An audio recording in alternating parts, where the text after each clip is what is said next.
really excited to introduce Wolfgang Heidrich, who is a professor of computer science and the director of the Visual Computing Center at KAUST. And his research interests lie in the intersection of imaging, optics, computer vision, computer graphics, and inverse problems, with applications ranging from high dynamic range imaging, compact computational cameras, hyperspectral cameras, just to name a few. And whenever I hear a talk from Wolfgang, it's always on some really cool way of thinking about data and light in some way I haven't thought before. So I'm really looking forward to this talk. And thank you so much for joining us, and can take it away now. Okay, thanks, Katie. Really pleasure to be in part of this event. So thanks for having me. So today I want to talk about basically a deep optics or a joint design of imaging hardware and the algorithms. I want to start by basically outlining a little bit about how I think about computational imaging and display. So, you know, I see computational imaging essentially as like a hardware-software co-design problem, right? Where you try to get the best out of the optics and the best out of the algorithms, and ideally also out of the sensor in such a way that they work ideally together to solve a problem. So that's kind of the premise. And so one way to think about this is that for a computational camera, we have you know, an optical system that encodes information about the real world that we're really interested in, right? So it could be just a 2D image, it could be a 4D light field, it could be depth information, it could be hyperspectral image, it could be high dynamic range image, but some kind of information that that we want to learn about the real world gets encoded by the optics into some kind of a 2D sensor plane. And this 2D sensor plane, you know, the information there then gets sampled and discretized by the electronics. And then afterwards, we have a computational step which actually decodes the information, right? So I see it as an encoding in optics and a decoding in algorithms. And obviously, when you think about it this way, you want to jointly design both of those components. And that's basically what this talk will be about. Now, what I should also say is that there is a dual problem to that, which is computational display, basically turns the pipeline around. But today I will not be talking about the display aspect.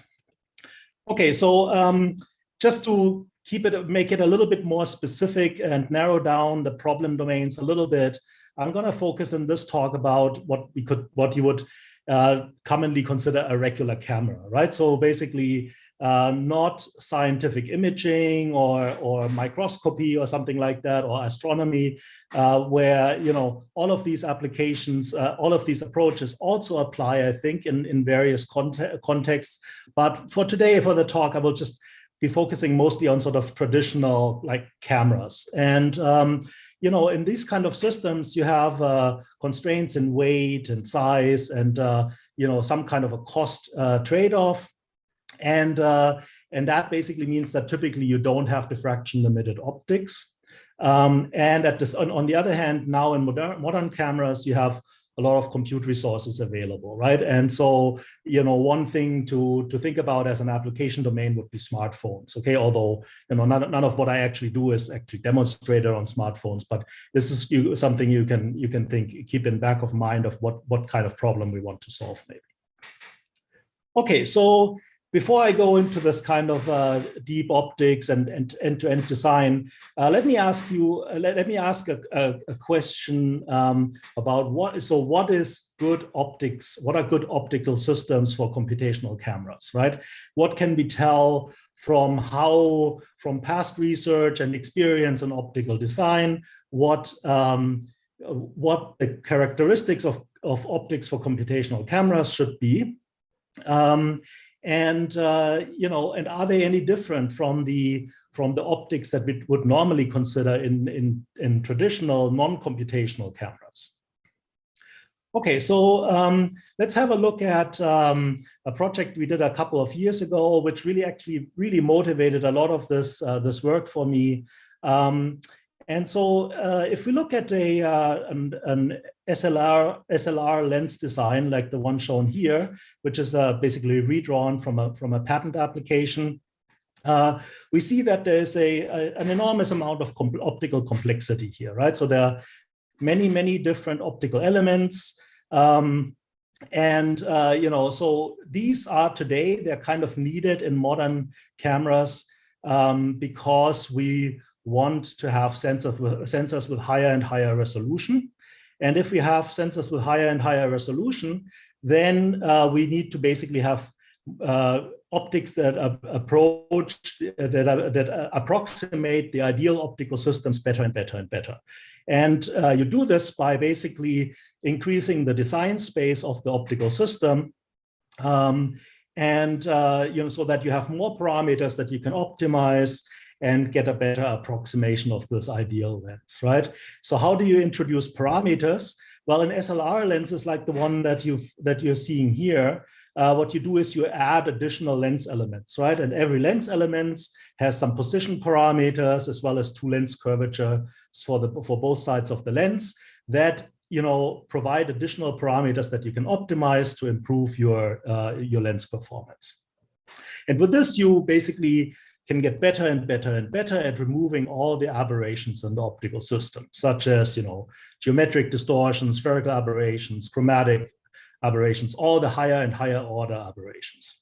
And this works reasonably well, except that it has a cost in terms of actual monetary cost, but also in terms of size and weight. Okay, and sometimes that's just not something we are willing to accept, and so then we might need to make a compromise somehow. Okay, now what we set out a couple of years ago to try is, okay, now that we have computation potentially available, can we roll back all of the optical developments of the past 150 or so years and go back to the most basic refractive optical system that you can imagine, which is a simple Plano convex lens, okay? And then by itself, this will perform horribly on a high resolution image sensor. However, maybe we can do computational correction of these aberrations, okay? So that's basically what we set out to do. And so the first thing you look at when you try something like this, so you take some images with this Plano convex lens, and you see these point spread functions. So basically this shows point spread functions over different regions of the image. So in the center, we get sort of like a circular pattern, which is strongly chromatic. So it's more yellowish in the middle and more reddish on the outside. And then in the diagonal elements, we see these cross-like shapes, which are basically from a very strong coma aberration, and they're also with a strong chromatic component to it. And these with the image sensor that we used at the time, I think it was a 6 megapixel sensor.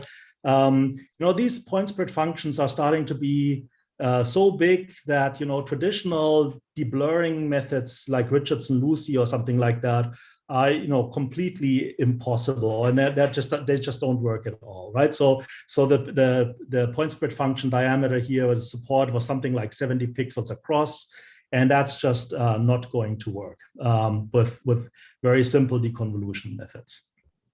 So when we look at individual color channels, and then this is a zoomed in kind of a region of the of an image, we can see what kind of artifacts we get. So basically, we can think of a deconvolution as essentially in the frequency domain, dividing by the spectrum of the divided. So we divide the spectrum of the image by the spectrum of the point spread function, right? And that's kind of the most basic deconvolution method you can think of. But fundamentally, that's in a way what we're after. And when you look at the different color channels, you can see that this actually creates different kinds of artifacts in the different color channels. So in this case, for example, the green channel reconstructed reasonably well. The blue channel has some noise issues, which I'm not sure whether you can see them. Maybe down here, there's some issues. And then the red channel has these ringing artifacts, right? So they're very strong double edges and things like that. When you put these three channels together, the color image will look really awful. But we can actually start rationalizing about trying to understand these results. So the ringing here basically means that there was some frequency in the point spread function of the red blur where the frequency contribution was zero. So in a way, when you divide by the spectrum of this blur kernel, you have a division by zero, and then basically you get sort of a random amplitude for that particular frequency around this edge, right? So the good news is these three channels are not actually uncorrelated, right? They're actually strongly correlated. They show the same object, and the same objects and same scene will have, for example, object boundaries in the same pixels in the red, green, and blue channel, right? So there's a strong correlation between these different color channels. And if we actually use this, and we were able to formulate that as an optimization or a convex optimization problem, then you can actually enforce basically transfer information from the green channel, for example, to the red channel and remove these artifacts and obtain a good reconstruction for the red channel. So this approach is what we at the time we called it a cross-channel prior. You can also think of it as a sparsity prior on color changes. Okay, so if you take an image and you blur it with a point spread function that has a very strong chromatic variation, then you will introduce smooth color gradients everywhere. And in natural scenes, it's much more normal for color changes to be sparse in the image because maybe you have a red object and then you have a green object right next to it, but there's a sharp boundary and not like a continuous red-green gradient, for example, right? And so basically here, these scanline illustrations show basically before and after hue changes marked in red. And so the sparsity that we enforce on this basically give us then also sharper reconstructions in the scanline here. Okay, so let me just show you a pan of basically, so this is again a 6 megapixel sensor, and we're basically zooming in an image region and looking at different panning around in the image plane. And on the left, you can see basically the raw image from a simple Plano convex lens. And on the right-hand side, you can see the reconstruction, and you can see that text becomes legible again, etc. And it looks, I mean, the quality, there are some artifacts there, but the quality is much better. And, I would say actually surprisingly good for the kind of blur that we have there. And I should also say this was all pre-deep learning. So this is still an optimization-based approach. Okay, so, so from this paper, we already learned actually that, chromatic blur actually is not so bad. And in fact, it may be helpful, right? So let's go back to this question. So what are good optical designs for computational cameras, right? And so there are a bunch of things we know from experience. Like even before we did our experiment on the chromatic blur, it was actually common practice to, in software, in a camcorder, just do unwarping of barrel distortions or pin cushion distortions, right? I remember buying a camcorder from Sony 15 years ago that did that in real time in the recordings. So clearly, geometric distortions are probably not something that we need to consider very strongly if we are designing an optical system today, because it's basically trivial to remove in computation, right? Then I just argued that chromatic aberration is not a big deal. And in fact, it turns out that it is actually having a slight amount of chromatic aberration is actually helpful in the sense that, of course, if you have a perfectly sharp image, that's the best. But if you're going to have some blur anyways, then actually preferable for that different complementary that we can then combine with this frequencies. If a completely achromatic blur, some frequencies would just be lost and not really recoverable. And then finally,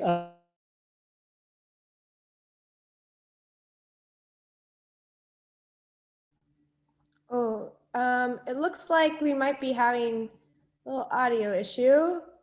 Let's just wait a minute. Oh, we've lost Wolfgang.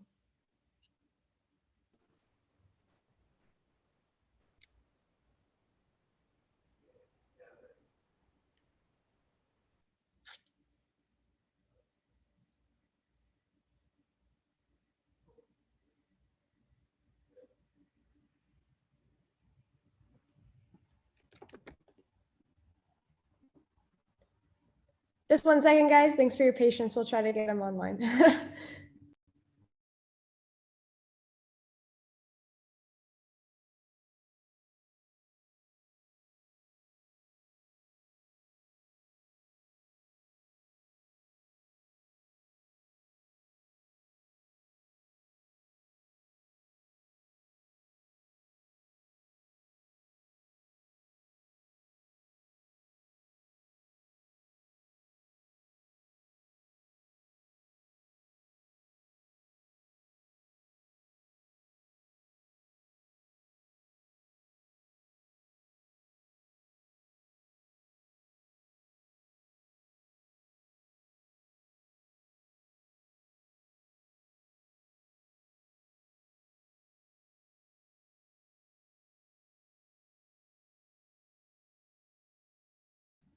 Oh, you're back.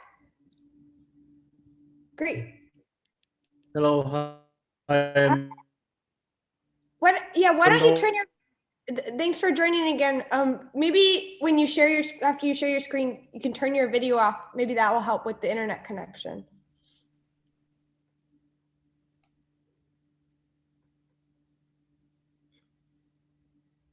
I think so. Wolfgang, if you could turn off your video and share your screen, that could be helpful. Yeah, okay. Yeah, maybe, okay, let me do that, okay. And you kind of cut out around the time when you were talking about chromatic aberration being good. Okay, so, all right, so basically, okay, so, all right. So, all right, so a little bit of chromatic aberration can actually be helpful because it provides complementary frequency information. Would you mind sharing? So, and then the final thing that, oh, sorry. No problem. Sorry. No, just right, I have to recheck, set everything back up again. Okay, share. All right. Is that okay? Yep, that's good. Can you see it? Yes, we can see it. Good. Okay, good.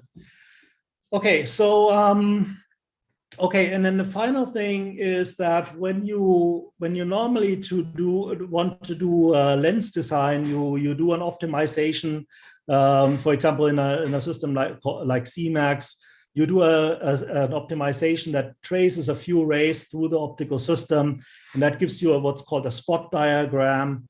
And then you optimize that spot diagram to be compact. Okay, so have basically a small compact PSF. And it turns out that that's actually not really necessary for getting good image restorations these days.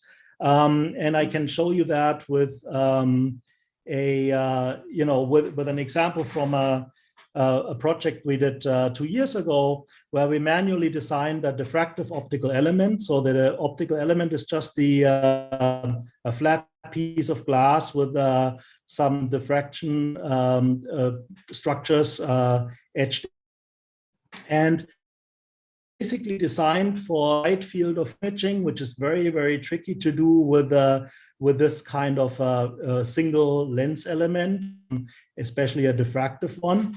And I don't know if this is visible in the zoom projection, but basically the point spread functions that you see here, they have a sharp peak in the middle, but the background is not completely black, right? So they have basically a very, very long tail. So they have a peak in the middle, but a really long tail. And what this does is it actually creates sort of a haze-like artifact in the raw image, which you can see in the left image here. And but it just turns out that neural networks these days, right, have actually become very, very good at removing these kinds of artifacts. So as long as you have the strong peak in the middle, you don't actually need a compact PSF at all. It's a little bit of this kind of haze or long tail of the PSF can actually be tolerated quite well.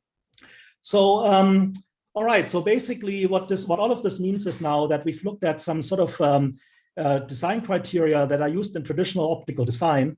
And we found that for computational imaging systems, they're just not particularly important considerations, or maybe they're even just the wrong priorities, like in the case of the chromatic blur. So what this means is that if we have a large part of the optical design space that hasn't been accessed so far because of this traditional view on optical design. And so now when we go forward, we can actually design computational imaging systems that go into these new parts of the design space and have better trade-offs for specific tasks. And so that's basically what we're going to try to achieve. Okay. So now let me first highlight a few sort of jointly optimized computational imaging systems. So this is basically where my students and I sort of by experience and intuition designed optics for particular purposes, and then at the same time designed the reconstruction methods for them. And so first we have to talk about what the best design space for this is.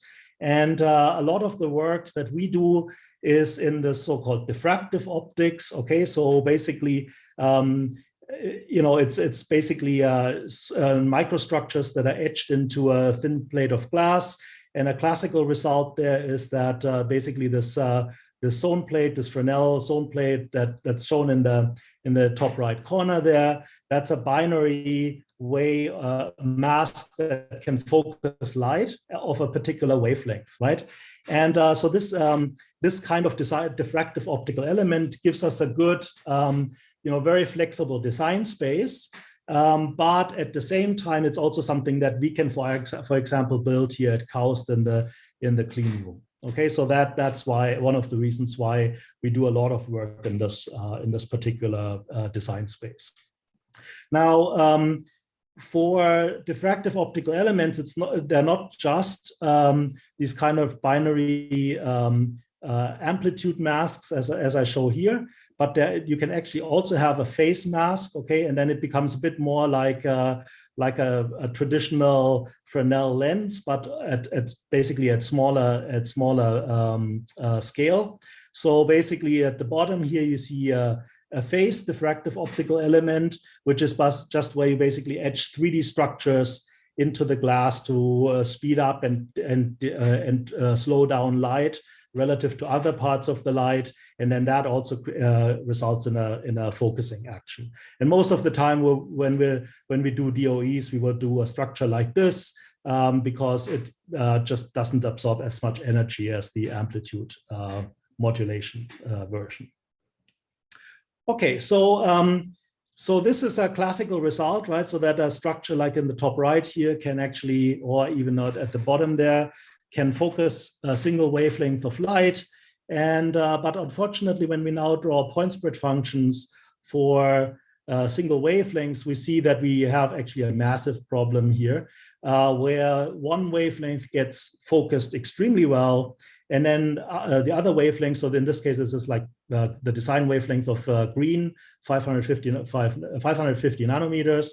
And then if you go 100 nanometers in either direction, you get very, very poor focusing performance. And this time the point spread function is really large, so 500 pixels across or something like that.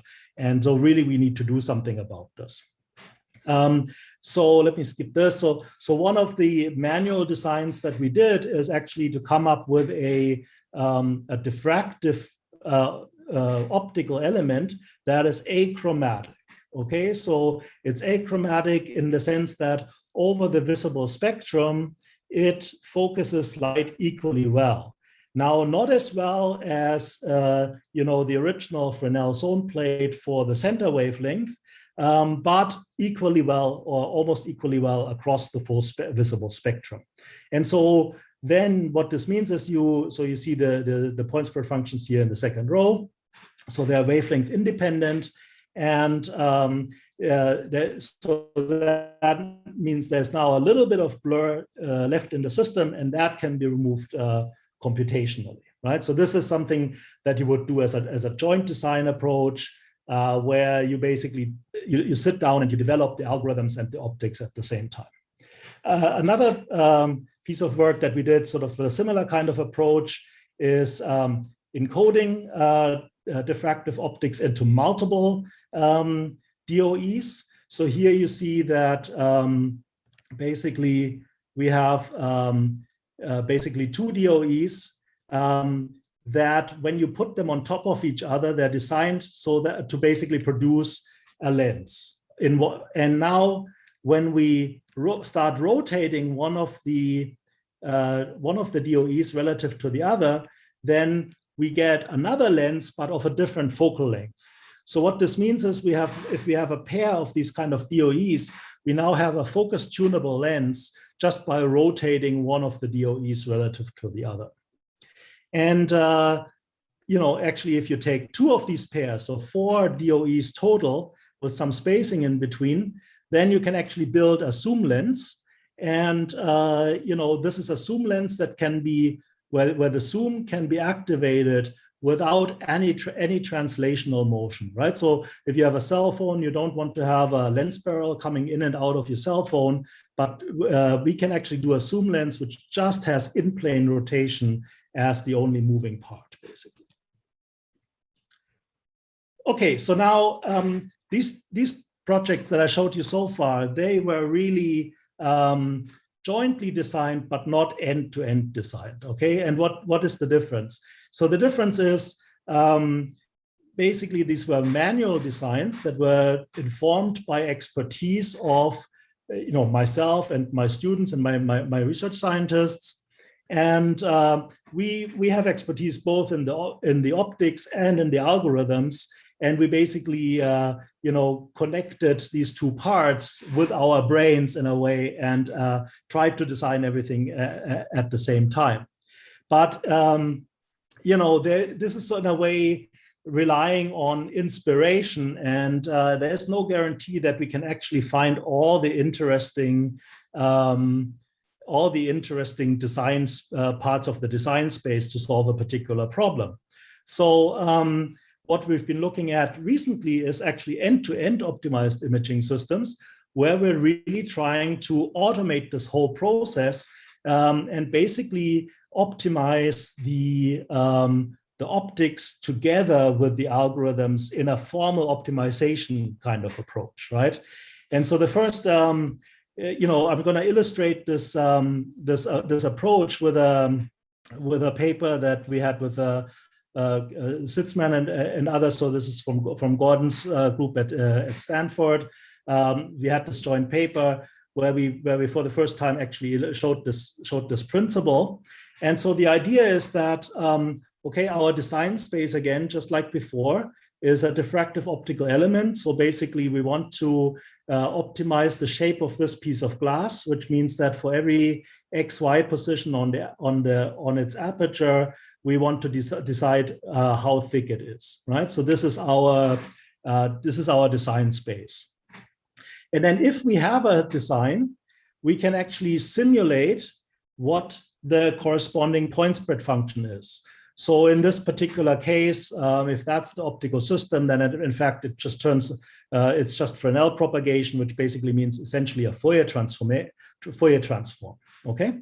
And because it's just a Fourier transform, it's also true that, this is a differentiable forward model. So we can compute the the gradient of the design parameters with respect to the gradient of the PSF with respect to the design parameters. Okay, so that's actually the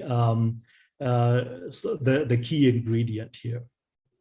And now we just optimize our system for a particular task in an end-to-end fashion. So we take an image database and we can basically convolve it with a simulated PSF and add some noise just to keep honest, and then basically perform some kind of a reconstruction. In this case, it's just actually a very simple deblurring method in Richardson-Lucy for one of the applications in this paper, and so then we get a reconstructed image, and we can compare this reconstructed image and the input image with some kind of a loss function, right? And then the loss function allows us to backpropagate gradients through the whole system. So we can, for example, upgrade the parameters of the minimization, in this case, just the weight gamma here, for example. But we can also propagate the gradients all the way through the pipeline to update the PSF. And then through the differentiable forward model, also update the optical design itself. And so that's kind of the first sort of really end-to-end differentiable optical design process in this way, where we really optimize for the final image quality after the reconstruction, right? So that's kind of the idea. And so we did this for super resolution. We also did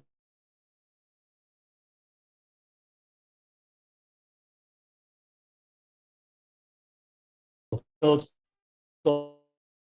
basically during the training in this case, we're just gonna show objects at different depth and simulate them. And then we will basically learn how to reconstruct. So here's comparison of basically our system, our optimized design on the right, and just a standard off-the-shelf biconvex lens on the left side. Okay, so you can see, I mean, ignore the haze on the left side. I don't remember exactly where that came from. But the important part is that the image on the left only becomes sharp. The person only becomes sharp once he gets very close to the camera.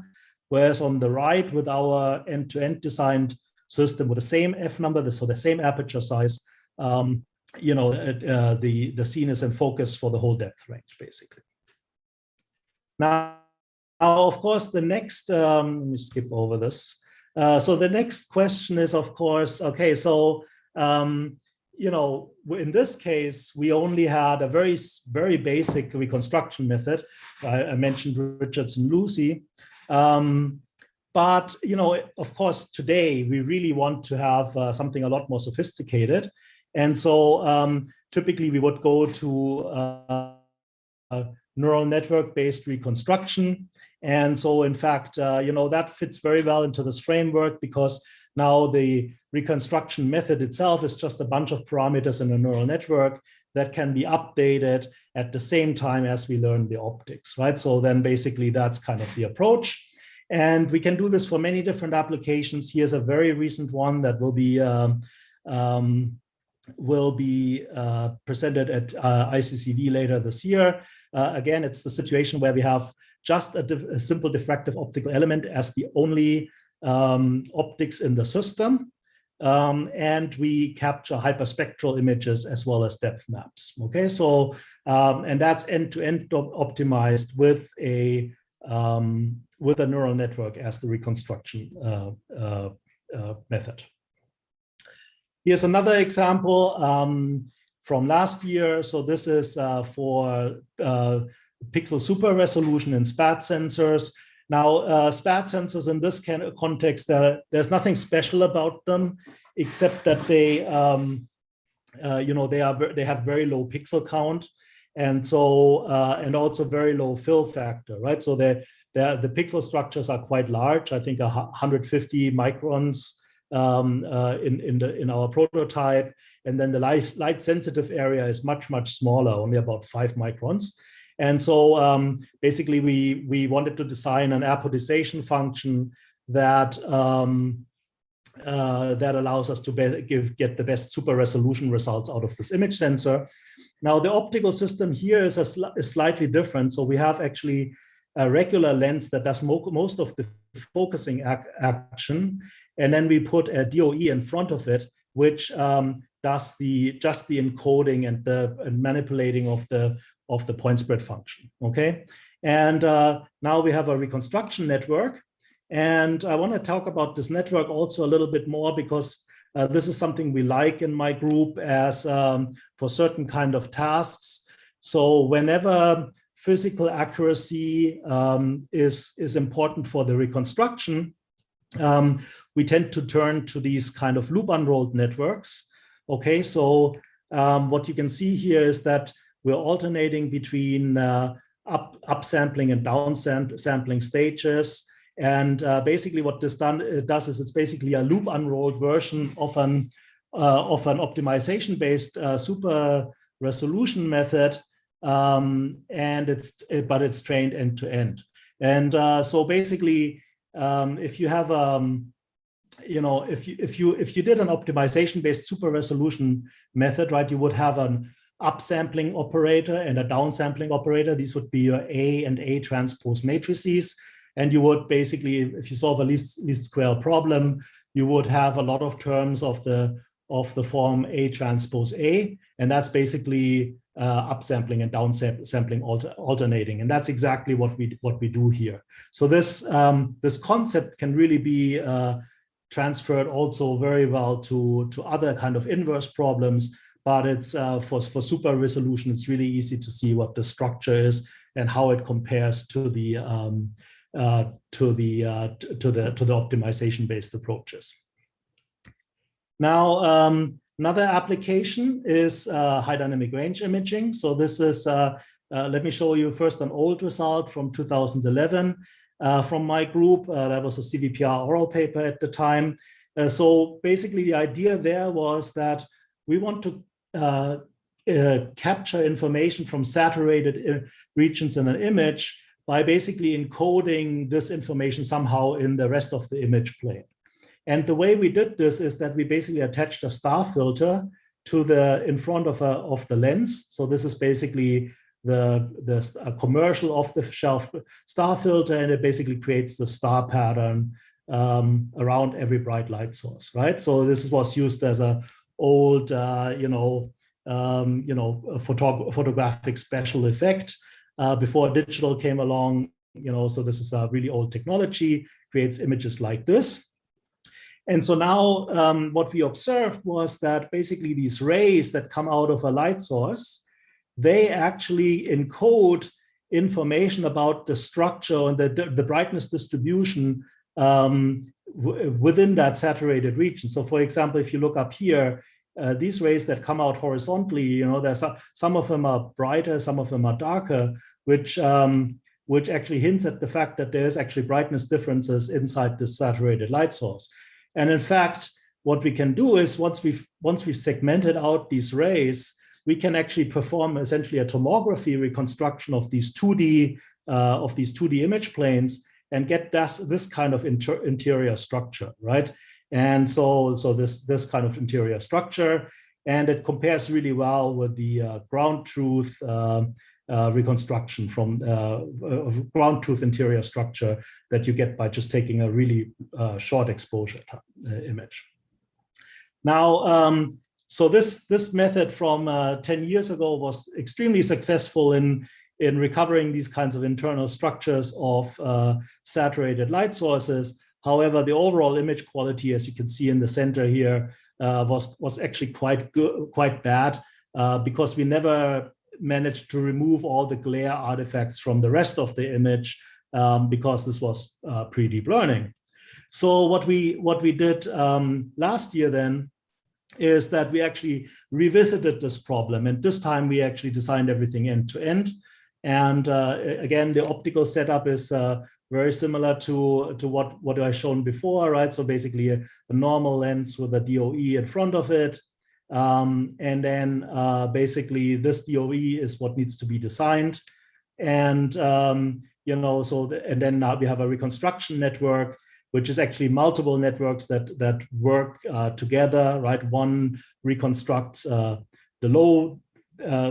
dark regions of the images, one reconstructs the bright regions of the images, and then one that merges both of them together. And we can actually get extremely good reconstructions this way, both for the light sources as well as for the rest of the image. And that was an oral paper at CVPR last year. Okay, so beyond DOEs, that's kind of the last thing I want to get to. So we've been really pushing on this concept in my group. And the latest on this topic is really that we want to overcome the limitations of this design space of just having a single diffractive optical element that we can design. And because, you know, normal lenses, camera lenses, they actually consist of refractive components and multiple components, right? So with air gaps in between. And so these kind of simple image formation models that we developed for the diffractive optical elements, they simply they simply don't work for this, right? So you need something much more sophisticated for this kind of for this kind of design space. And the way this is done is basically with differentiable ray tracing. And so basically we can do a ray tracing based simulation of the optical system, while at the same time keeping track of the gradient with respect to all the design parameters. And then again, use a neural network for the recovery. So a big part of the work is to actually get the differentiable ray tracing working at a quality that's good enough for optical design. And then you also need to innovate on the neural networks. So in this case, we're taking a GAN approach, which really gives just you know, the best image quality if the physical accuracy is not the primary concern. And so we have actually in this GAN, we actually have two discriminators, one which looks at sort of a global consistency, and one which looks more at local feature consistency. All right. Of course, we built this. I mean, we always build our prototypes.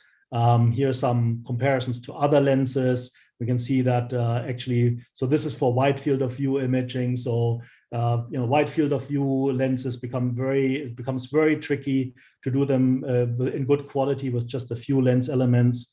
And so we can see look at the point spread function and see that it's much more uniform across the image plane. Here's some reconstruction results. Just sorry, I'm going to rush this through a little bit through this because I want to get to the discussion. And you know, we did the same thing for extended depth of field, and so you know, and that also works.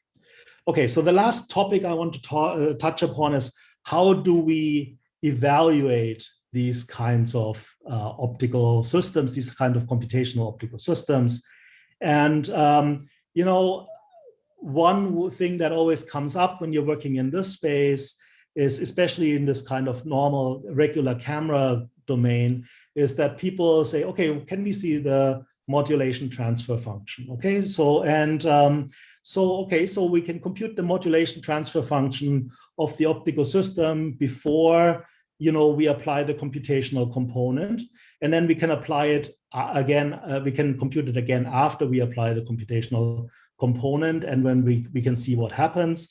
And in fact, this is a little bit instructive. So for example, if we look at our design down here, all these curves down here are for different image regions, you know, just coming right out of the optics. And then these beta MTFs here are after the computational processing.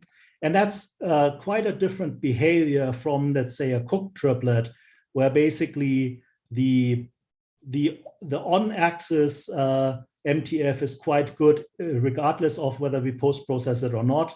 And then the off-axis PSF is quite bad, independent of whether we process it or not, right? So basically, we can see that this end-to-end design really does something. However, I actually don't believe in these kind of MTFs. Okay, so let me tell you why. Okay, I think they're really inappropriate for evaluating computational imaging systems, because if you look at the MTF of the raw capture, it's not really the final result, and it doesn't really reflect how difficult the computation of the final result will be, right? I mean, that's basically what I mentioned in the discussion at the beginning of the talk, is that these traditional, like, compactness of the PSF or something like that, these characteristics, they just don't really tell us much about how easy the reconstruction actually will be. Now, so what about the MTF after the computational component has been applied? And unfortunately, that MTF is not even defined, right? Because not well defined anyways, because an MTF is fundamentally an impulse response of a linear system. And so MTF, PSF, all of these are linear system impulse responses, right?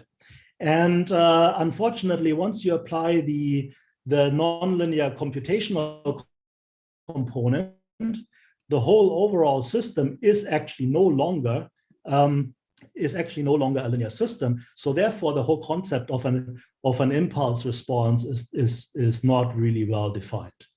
And in particular, this means is that the quality becomes scene dependent, and we compute on sort of standard charts like slanted edge images and things like that will typically actually overestimate the quality of the reconstruction.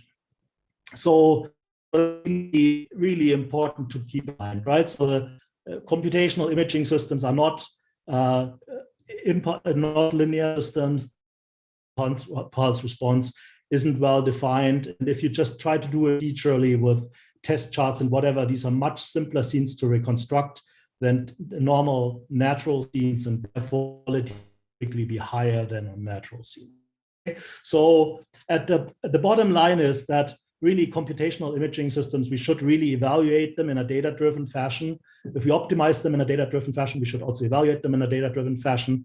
Of course, with all the caveats of and all the that we do, so we need to have a training set and a test and a validation set, but all of this can be done. Okay, so conclude by just saying a little bit about where I think this is all going. So one of the things we're really actively working towards is to have really differentiable forward models for really complex optical assets, all kinds of things that really feed into the optical design process. So really the goal would be having a fully automated end-to-end learned CMAX, right? So that would be there. And also, of course, there are additional cases between OEs and refractive lenses for data surfaces.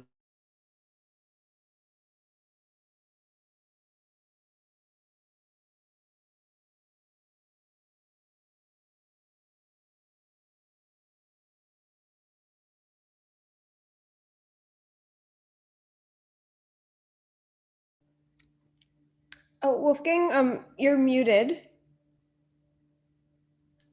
Okay, so I dropped again, I guess. So okay, so here, so this is basically more or less the last slide. So basically, I was mentioning developing new differentiable forward models for other types of optics. What I think this is also going is application-specific imaging systems, right? So for example, you could build very compact, very cheap optical systems or computational camera systems, which are just good at one task, right? Like, for example, detecting faces or, tracking cars or something like that.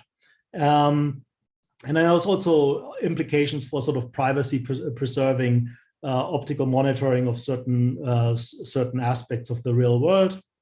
And then finally, you know, I'm also very interested in taking this outside the visible domain and applying it in other settings. So for example, DOEs are commonly used in to focus X-rays in nano imaging and synchrotrons.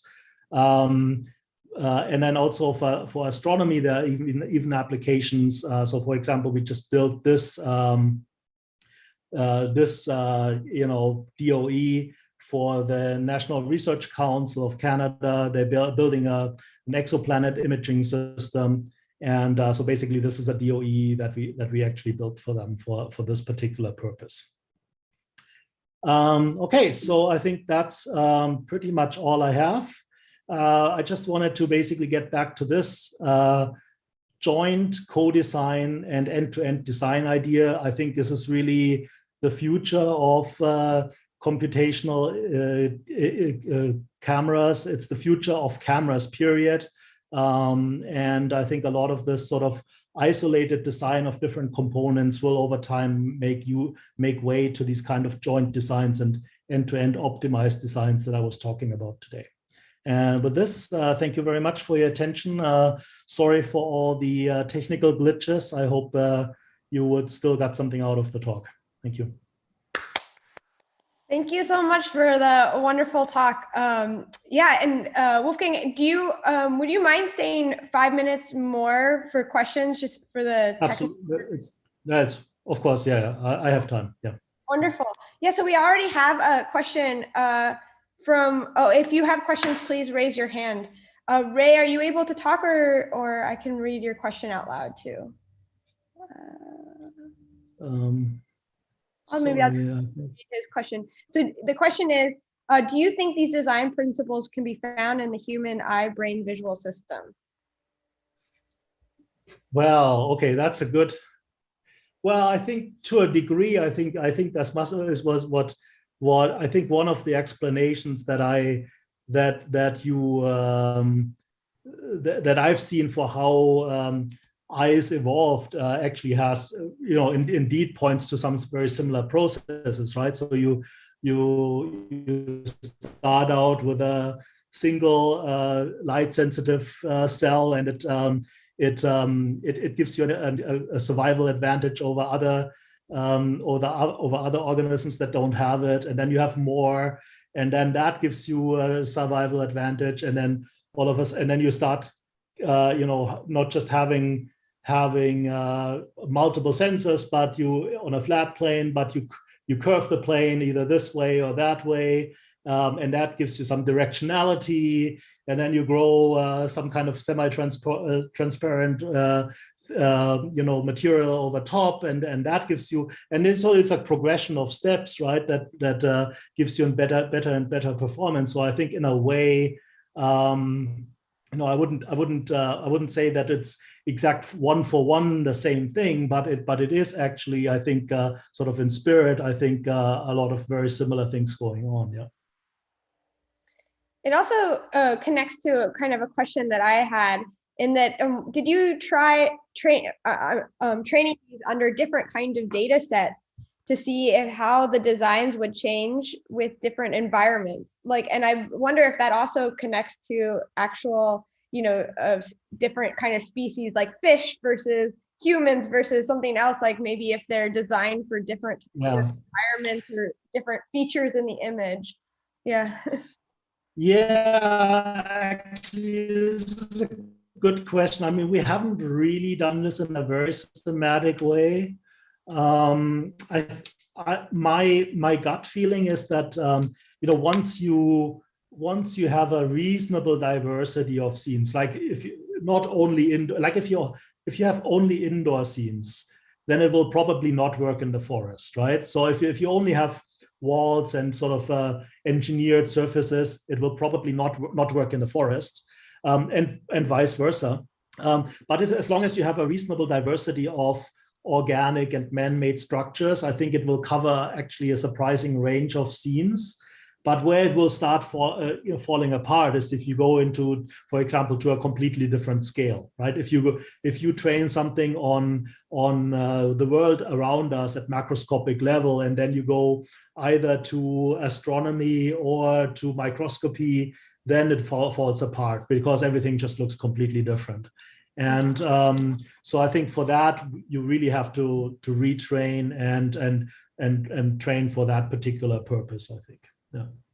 Ray, did you you have the ability to talk now if you wanted to ask any further follow-up question.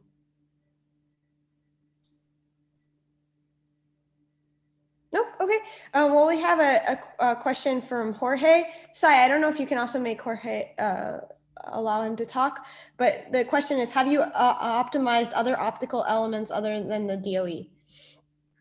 Yeah, so that was kind of the last project I talked about, right? So we really have lens elements, and we really have in the most complex optical system that we did so far is basically 3 refractive lenses where we optimize all the lens surfaces as between the different components. It's right now is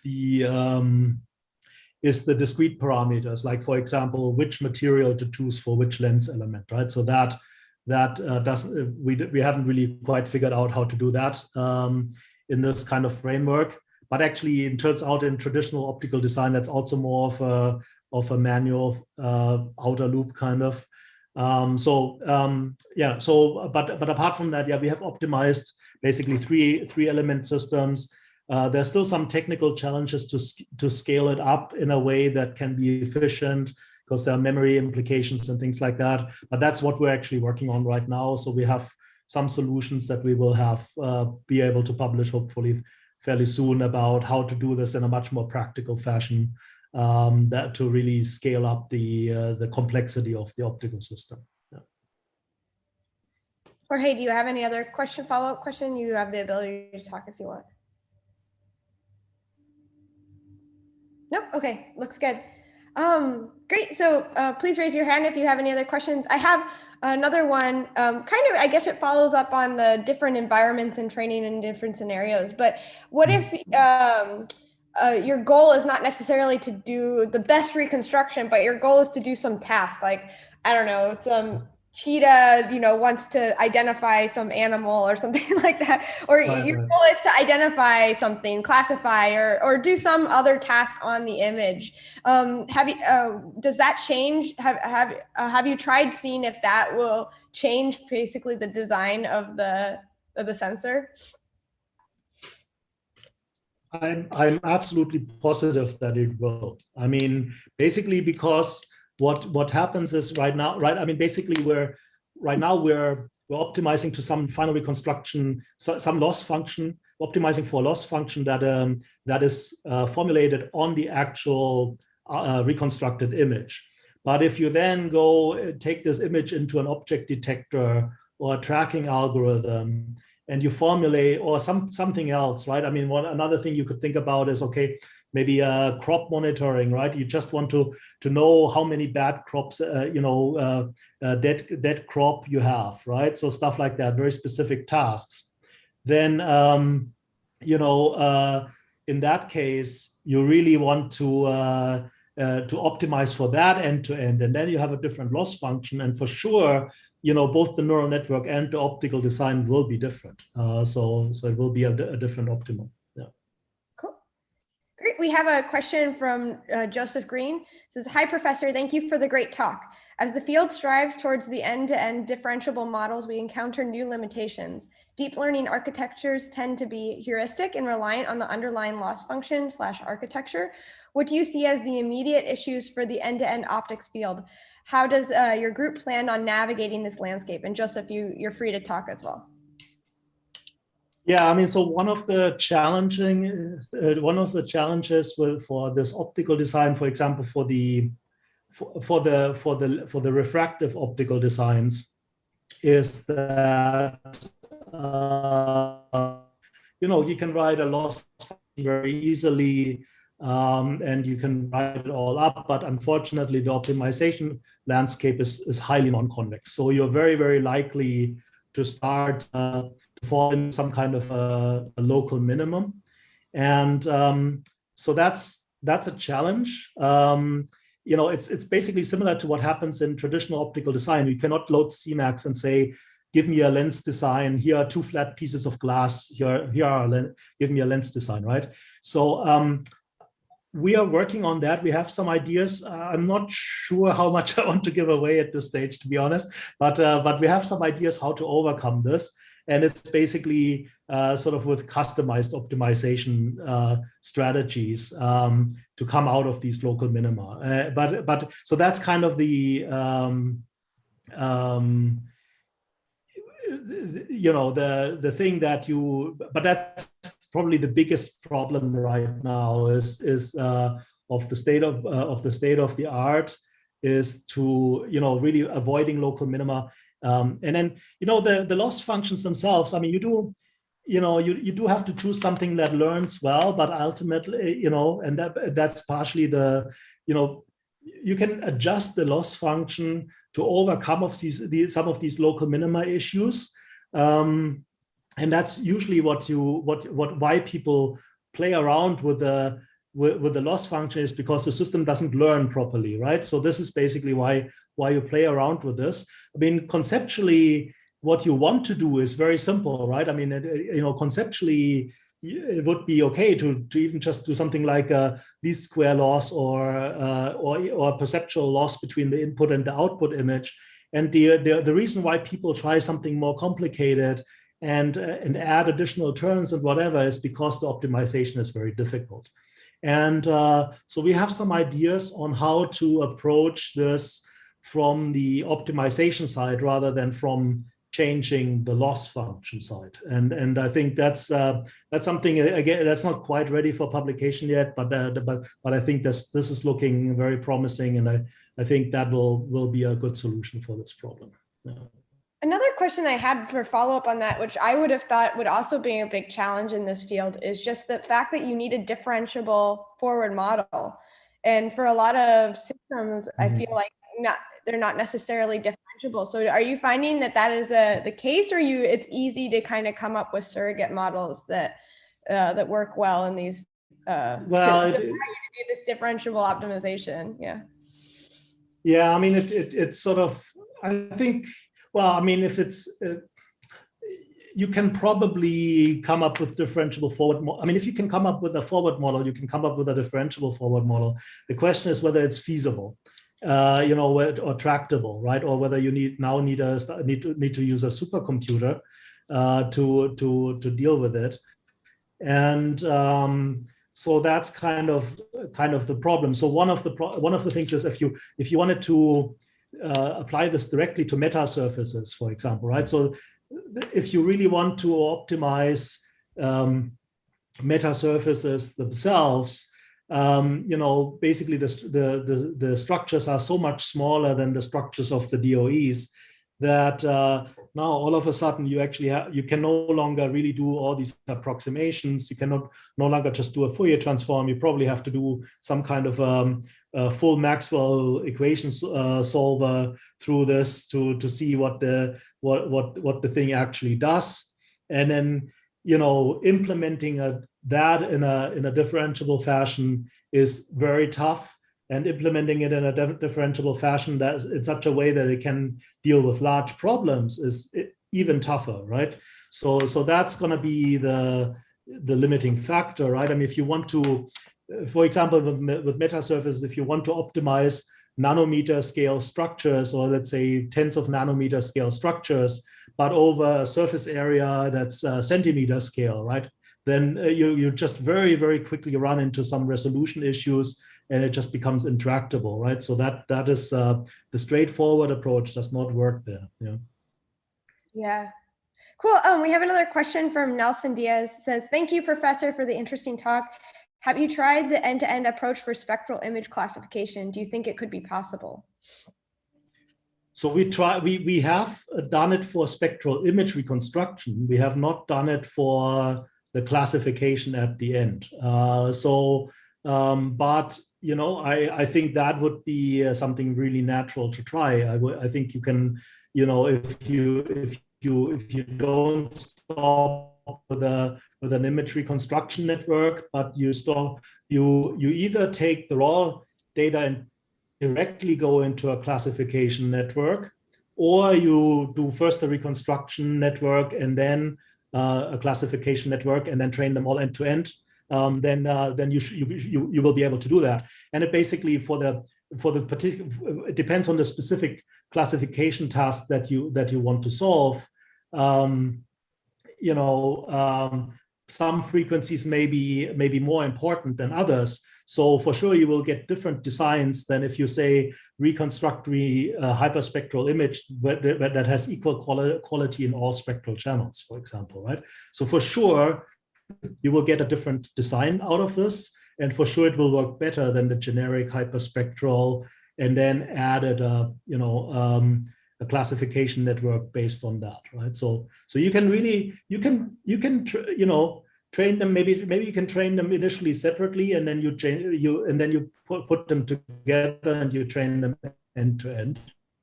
I think that would be one way of approaching it.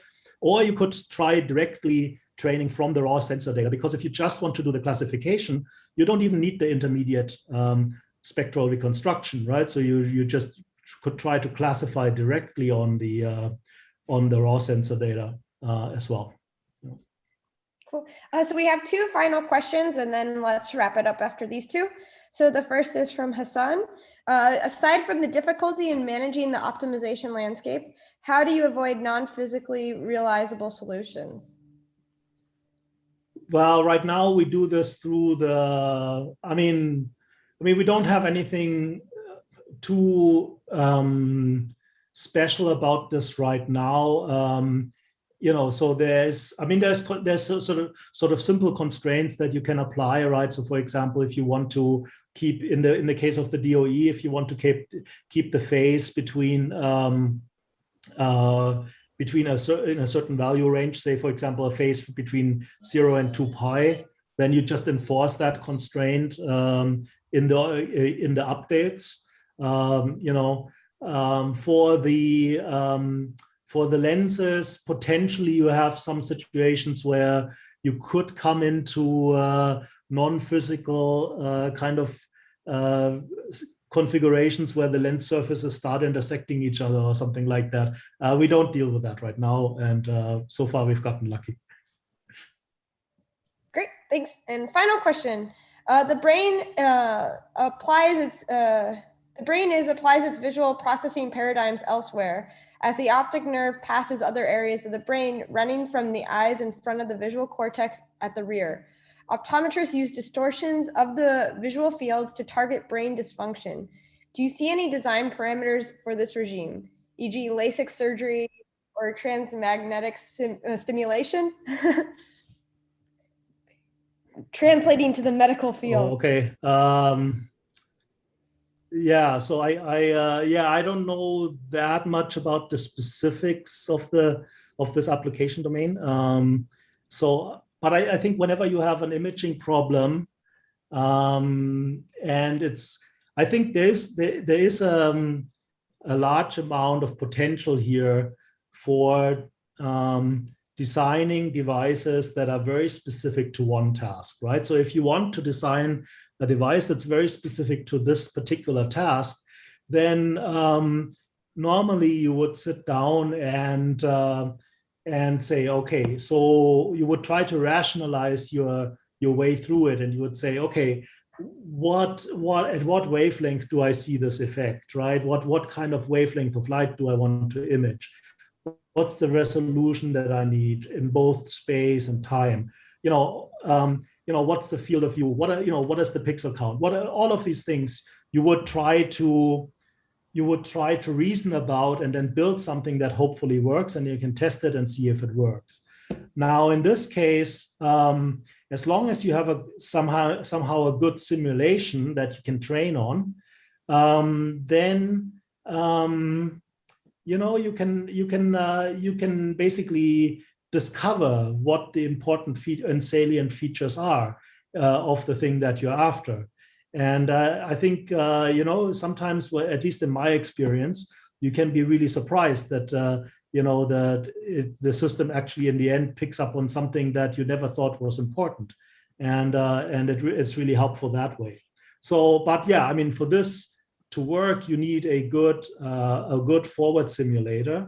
So either just a simulator of the optical system with lots of real data that you can pass through it, or, you know, actually a full simulator of the actual biological phenomenon as well, and then so that you can actually test different kinds of scenarios that can go wrong, where maybe you don't have enough real data for certain kinds of things that can go wrong in the human eye, right? So that kind of you know, but you know, so if you don't have these simulators, then it becomes difficult. But if you have that kind of stuff available, then often these kind of learning-based methods actually discover ways to discriminate between good and bad cases or whatever it is, based on information that that humans will never even consider. So I think that's a promising direction as well. Very cool. Well, thank you again. Let's thank our speaker one last time. Thanks so much for joining us and for the very interesting talk and work. So, yep. See everyone next time. Thank you. Yeah. Thank you. Thank you very much. Thank you.